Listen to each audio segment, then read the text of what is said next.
Samantala, Star Nation, sa ating balitang lokal, personal ng sumuko kay Manila Mayor Isko Moreno ang driver ng motorsiklong sangkot sa pagpaslang sa retiradong pulis na dating close-in security niya na si George Capistrano nitong Martes, March 17. Kinilala ang suspect bilang si Riegem Bularakaw Young na umano'y driver ng motorsiklo sa insidente. Itinuro niya ang gunman na si Albert Magdaraog, Trinidad, na umano'y bumaril sa biktima at tumangay ng mga alahas.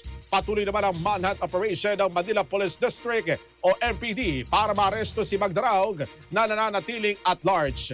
Matatandang nag-alok ng pabuya si Moreno sa driver at para sumuko at maging witness laban sa salarin.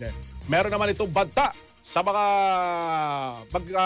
mag-iisip ng krimen sa lungsod ng Maynila. Ito ang payag ni Manila Mayor Isko Moreno. To those who are watching, criminals who may think that you can do it in Manila and get away from it, magdalawang isip kayo. Lalo ngayon. Pasensyaan tayo walang iyakan baka mamaya sasabihin nyo, mabait yung anak nyo. Mabait yung asawa nyo. Wala akong mabait na pumapatay ng hold up. Wala akong ganun. Walang totoo. Hindi ko totoo yun. Kahit siya, pag titingnan nyo, napakabait niya, di ba? Nakapito na yun. Kaya lang, siyempre, alam mo, lahat ng bagay may katapusan. Ihinto ang kaligayahan.